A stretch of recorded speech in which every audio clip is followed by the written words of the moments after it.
तो मैं हूं विनोद कुमार और आप देख रहे हैं BDS न्यूज़ 563 और आज मैं पटना के दलित इंडस्ट्रियल एरिया एसोसिएशन में उपस्थित हूं और यहां के जो मुख्य व्यक्ति हुए, जो मेन चेयरमैन हुए, उनसे आज हम आपको मिलवाने का काम करेंगे, रूबरू कराते हैं, उनसे कुछ सवाल लेंगे।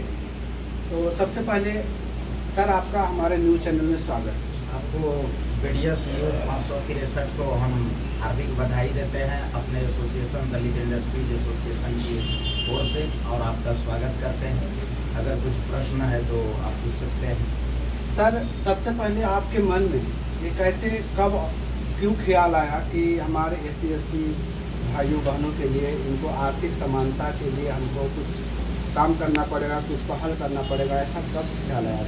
देखिए, आज़ादी से लेकर करके 2016 तक, या यूँ कहिए कि संविधान लागू होने से 2016 तक अनुसूचित जाति और अनुसूचित जनजातियों के लोगों के पास मात्र 2 विकल्प थे। पहला विकल्प कि रिजर्वेशन के आधार पर आरक्षित सीटों पर नौकरी करना, और दूसरा कि जो आरक्षित सीट है वहाँ से इलेक्शन लड़ना। आर्थिक स्थिति सुधार करने के मात्र 2 ही विकल्प इस समुदाय के पास था।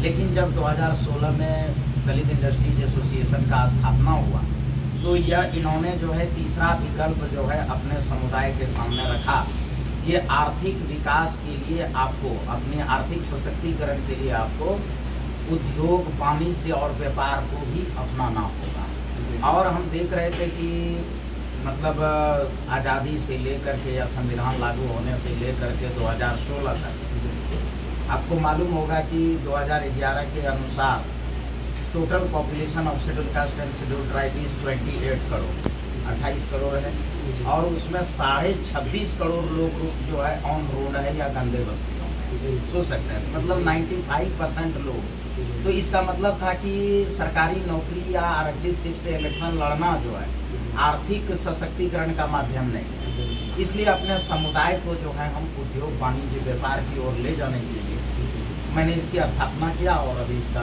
रिजल्ट भी है बहुत अच्छा है।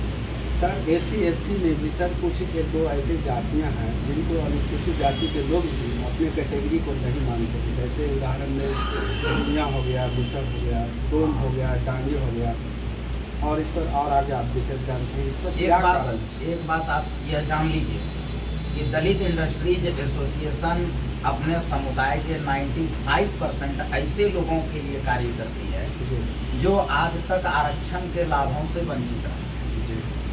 अब देखिए, दलित में भी जो है 2 कैटेगरी है। एक है ग्रेप्स दलित, जिसको हम लोग रसदार दलित कह सकते हैं, वो 5% है, और 95% दलित जो है मैंगो दलित है, आम दलित है। उसी प्रकार आदिवासियों में भी 5% जो है वो ग्रेप्स आदिवासी, रसदार आदिवासी है, और 95% जो है वह मैंगो आदिवासी है।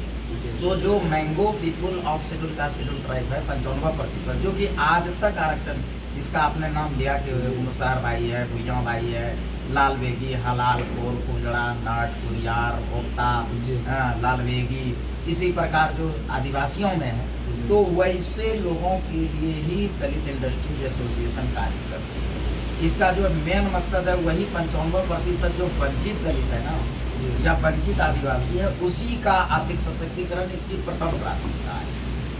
सर, आए दिन SC/ST पर शोषण, उत्पीड़न, जुल्म, हत्या, बलात्कार ये सब होता है। इसका मुख्य कारण आर्थिक असमानता है या सामाजिक? एकदम पूर्ण नहीं, उसमें हम सामाजिक या पॉलिटिकल बात तो नहीं करेंगे।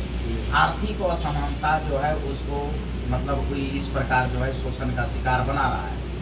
आपके मतलब हमारे समुदाय में अनुसूचित जाति जनजाति में जो है, जो आरक्षण लेके आगे बढ़ गए, उनके साथ आज तक तो ऐसा अत्याचार नहीं होता है। लेकिन जो लोग वंचित रह गए हैं वो वास्तव में उसी को दलित और आदिवासी, और अभी भी उसको शोषित किया जा रहा है। मेरा मानना है कि धन जो है वह सर्वप्रथम होना चाहिए। अगर आर्थिक सशक्तिकरण हो जाएगा तो सामाजिक सशक्तिकरण स्वतः हो जाएगा, शैक्षणिक सशक्तिकरण स्वतः हो जाएगा। तो आर्थिक सशक्तिकरण की वजह से वो प्रॉब्लम नहीं है।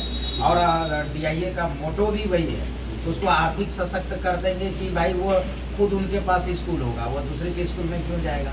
खुद उनका कॉलेजेस होंगे, खुद मेडिकल कॉलेज होगा, खुद मेडिकल ये चीज़ें होगी, तो हम आर्थिक सशक्त वैसे ही लोगों पर कर रहा हूँ। एक सवाल और लेंगे सर कि SC/ST की जहाँ तक बात कर रहे हैं तो इनको विकास के मुख्य धारा में लाने के सभी यहाँ के जनप्रतिनिधि नेता सभी का वादा ने जब से हमारा देश लोकतांत्रिक नीति और विधियों में आया, आज़ादी के बाद अभी तक सब लोग गरीब और शोषण मुक्त करने की बात करते रहे, लेकिन अभी तक कोई इसको मतलब विकास के मुख्य धारा में नहीं ला सके। इसमें जनता जिम्मेवार है या जनप्रतिनिधि या उस जमात के नेता?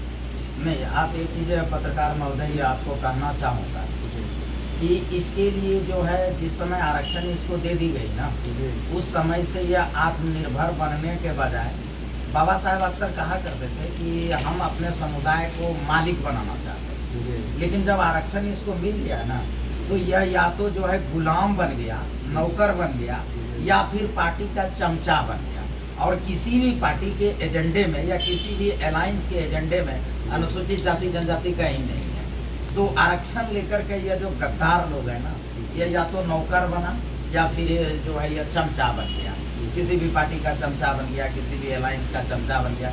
वह जो है इसका नहीं कर सकता है, विकास नहीं कर सकता है। कि उसी लैक को भरने के लिए DIA काम कर रही है कि हम जो है क्या करेंगे कि उसको जो है मालिक बनाएंगे, मालिक बना रहे हैं। आज हमारे बीच में देखिए तो मुसहर बहनें आई है, इसी तरह रोज आते रहते हैं, आप उनके तरफ भी कैमरा कर सकते हैं।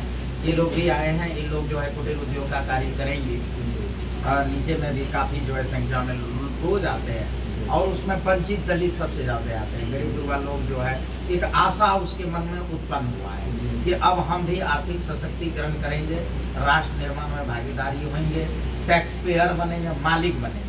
अब वो आरक्षण नहीं, वो आत्मनिर्भर बन रहा है, तो समझ रहे हैं, आत्मनिर्भर वो बन रहा है एकदम पूरी तरह से, स्वरोजगार कर करके वो जो है खरीदार बनना चाह रहा है ना। कहता है ना कि देश में महंगाई बढ़ रही है, रोजगारी बढ़ रही है, काहे का बेरोजगारी भाई? हमारा आदमी स्वरोजगार कर रहा है, स्वरोजगार करेगा तो बेरोजगारी से क्या लेना देनी है? महंगाई, जितना महंगाई बढ़ा दो ये खरीदार बनेगा, ये अपना इतना क्रय क्षमता बढ़ा लेगा कि खरीदेगा सब कुछ। आप गाना गाते रहिए, बेरोजगारी महंगाई, हमारा आदमी आत्मनिर्भर बनेगा, तो ड्यू इंडस्ट्री बिजनेस इसके द्वारा वो बनेगा। तो बहुत बहुत धन्यवाद सर। एक है हमारे दलित एसोसिएशन, दलित इंडस्ट्री एसोसिएशन के चेयरमैन, जिनका नाम है डॉक्टर पासवान, और आप देख रहे हैं BDS न्यूज़ 563। और आज मैं पटना के इंडस्ट्रियल एरिया अनुसूचित जाति जनजाति जो इंडस्ट्रियल एरिया है, ये कौन सी जगह है sir? Pataliputra industrial area. Pataliputra industrial area. इतना फिर से सोच SC/ST के प्रति कैसा है, क्या बनाना चाहते हैं, आर्थिक समानता के ये पुरोधा के रूप में उभरेंगे कि नहीं, तो कमेंट में जरूर बताइएगा।